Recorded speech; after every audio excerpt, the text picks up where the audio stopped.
Alors vous verrez, il y a un premier boîtier à l'extérieur avec un code de 10 chiffres. C'est un code qui change toutes les semaines, hein. Faut se méfier. Et puis il y a un deuxième boîtier dans le sas pour ouvrir la deuxième porte. Alors ce qui se passe, c'est très souvent des parents ont oublié le deuxième code et ils restent bloqués dans le sas avec la poussette, les élèves en bas âge et tout ça.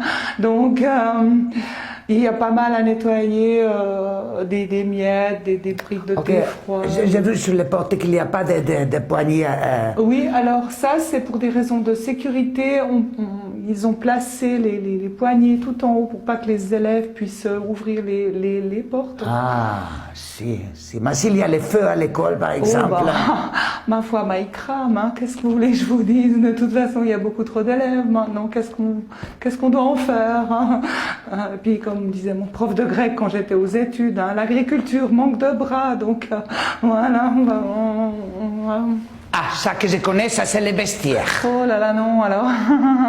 Il y a longtemps que ça s'appelle plus un vestiaire, c'est l'espace de transition émotionnelle.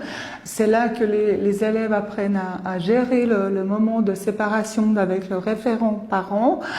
Mais c'est un espace à double affectation puisque c'est là aussi qu'ils doivent apprendre à gérer les retrouvailles. Alors là, il peut laisser exprimer sa joie, mais avec un petit protocole quand même, faut pas déconner. Alors ça c'est les garçons, ça c'est les filles. Non, alors on s'efforce de ne plus genrer, hein. On décloisonne maintenant pour vivre tous ensemble à la lumière du genre. Ah, ça je connais, c'est la classe. Non, alors c'est l'espace d'apprentissage pédagogique. Là, vous avez les HP, là, les TDAH, les troubles de l'attention. Ça, c'est l'espace pour les dyslexiques, dysmorphiques, dysorthographiques. Vous en voulez un peu? Mais il y a aussi l'espace pour les enfants normaux, je veux dire. Oh, mais il n'y en a plus, ça n'existe plus. Puis de toute façon, si on avait, on ne saurait pas quoi en faire. Donc, voilà, quoi. Vous savez, autrefois, on pouvait dire qu'un enfant était mal élevé ou chiant. Maintenant, on doit dire qu'il est au potentiel. Alors. Et il doit nettoyer les pupitres, tout ça. Donc, ce ne sont pas des pupitres, ce sont des soutiens d'apprentissage individuel par opposition au vivre ensemble qui se passe là-bas, qui permet des échanges interactifs décloisonnés entre les élèves. Ah, c'est pour ça qu'il y a les vents. Alors justement, ce ne sont pas des bancs, ce sont des espaces, comme je disais, de confinement partagé. Bah, ils rangent les papiers et tout ça avant que je nettoie les crayons. Alors, attention, ce ne sont pas des crayons, ce sont des outils scripteurs. Et attendez, ça, vous savez ce que c'est? Ça, je sais, c'est une gomme.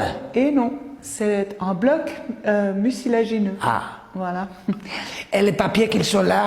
Ah, vous parlez des supports graphiques végétalisés? Non, ça, c'est les vigilances orthographiques, c'est à moi. Les quoi? Les vigilances orthographiques, les dictées. Voilà, je dois les prendre à la maison pour faire les corrections. Pardon. Pour entamer la procédure d'évaluation des acquis pour les élèves allophones et non allophones. Ah, une dernière chose, est-ce que je dois faire les vitres?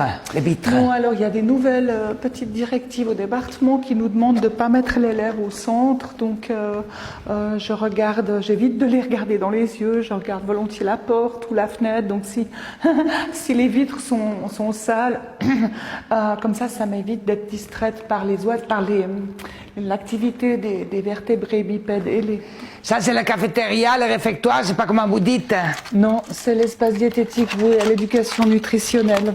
Je vous laisse regarder, il y a une table pour les végétariens, une autre pour les végétaliens, une autre pour les véganes, une autre pour les allergiques au gluten, une autre pour les allergiques au lactose. Et ceux qui n'ont rien. Mais ils mangent pas, vous savez, de toute façon, manger c'est mal vu maintenant, donc...